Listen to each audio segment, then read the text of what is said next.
Muragid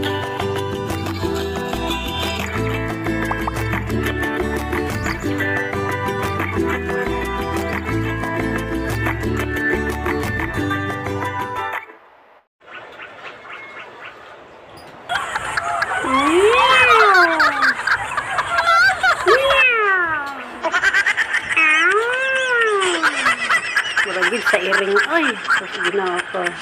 Murag sa iring. Hello guys. Welcome back to my channel.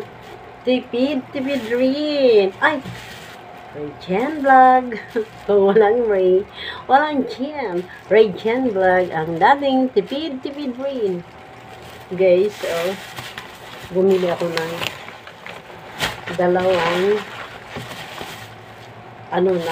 pie.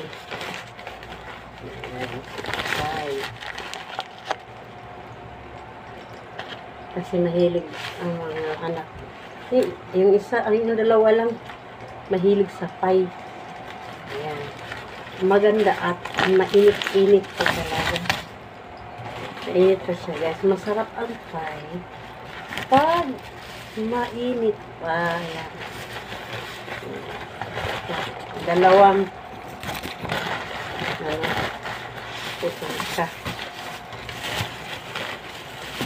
kasi galing ako ng school, guys. Pumunta ako ng school. Nagtanong ako doon kung ano pang mga kailangan sa school. Kung ano mga gagawin.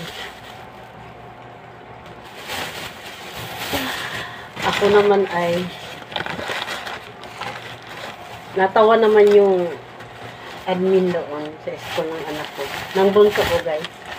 Kasi nga, sabi niya, ano daw yung, bakit ako pa daw nagpupunta ng school? First year college na yung ating bunso. Doon din yan, kahit sino naman siguro relate ba kayo, guys, ng ganyan? Siguro hindi kayo. Hindi nyo yung ginagawa, guys. Kasi nga, mula elementary, kinder, ganito na talaga ako, guys, sa bunso ko. Kahit sa ibang mga anak ko, hanggang sa bunso ko, guys, na ako lagi ang asikaso dun sa school, mga tuition, kung ano-ano na mga bayaran, at kung ano-ano mga info na dapat malaman, kung ano mga schedules, ganyan-ganyan. Hindi ko masyadong pinapabaubaya sa mga anak ko na sila pang mag-ano. Gusto ko, school lang sila, mga aral, uwi, aral. Ayoko na ba yung mag-isip pa sila na maglakad-lakad doon. At yun daw ay wag kong gawin, lalo na at college na yung anak ko. Kasi nga, sa totoo nga naman, parang napansin ko nga na, naging mahihain tuloy ang anak ko na pumunta sa school, sa cashier, kung magbayad daw ng tuition, hayaan ko na daw na yung anak ko na lang daw magbayad para daw matuto na yung anak ko magtaga-punta ng mga, kung anong mga tanong-tanong doon, yung mag-asikaso ng sarili niya, kasi nga, nasa stage na daw yun na, college na. Parang totoo nga naman, sabi, parang mali nga naman ako na sobra ko nang inaano yung obligasyon ng anak ko. Ako lahat ang nag-aano, guys. Kaya, sabi ko sa anak ko, medyo matuto ka na ngayon kasi nasika na ako doon.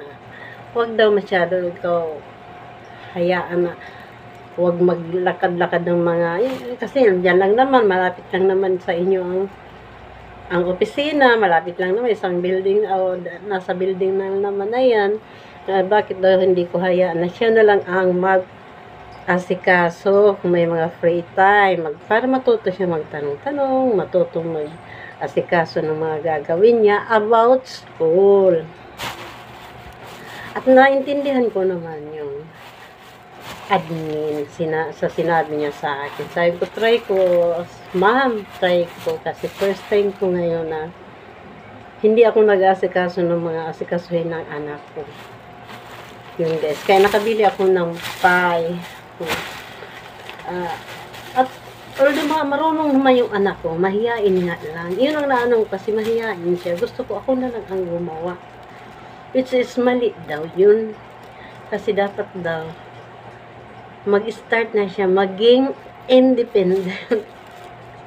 Paano daw yun? Pag nakatapos na, paano daw halimbawa, mga apply ng trabaho, uban-uban pa kuno ko, kagoy, wa na lagi, na. Maulagi ni ang akong gina. Asa sobra bayan na akong kay, dili naman ko kahimo, bunso, guys. Mayroon ka makahimo pa, dili naman ko kahimo, bunso. Di, totoo mga naman guys. Ako naman ay naliwanagan.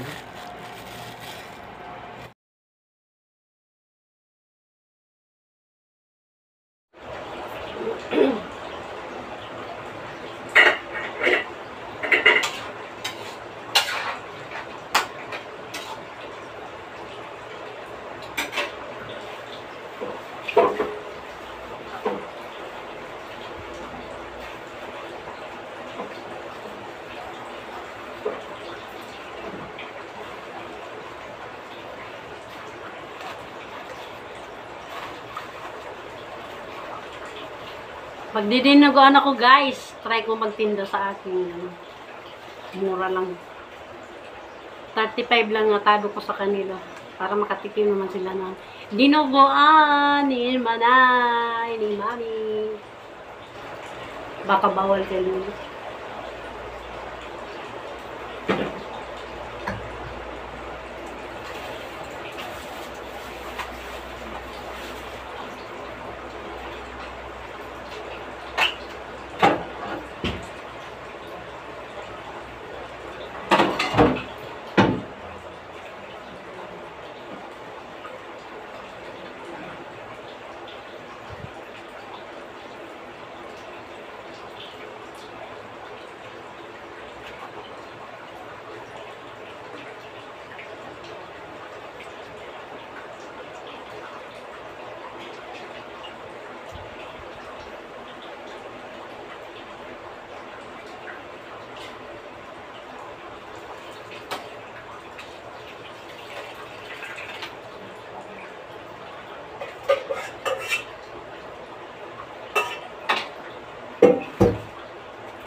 Mamalinag sa bulong ko ma. Banggi man lang ito, ano? Hindi ko mama. Yung Diyos pasang din. May nigwa pa pang nakasipalit na pinagpilo. Nakapasok sa mga tawang 17 yun. ay yung kung ano ko sa kaya. Sobrang 17 yun.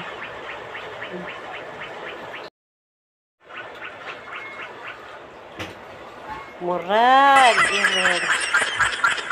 Sige. Sabit. Murag yun sa irin.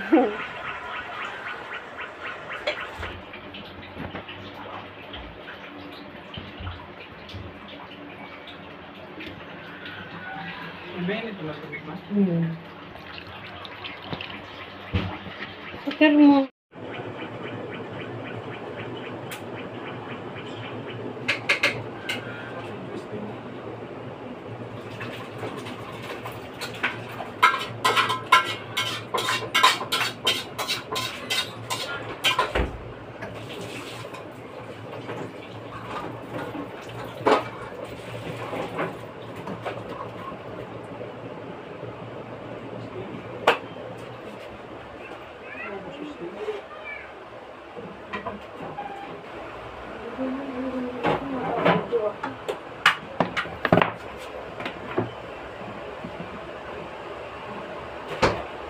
Ito na, luto na!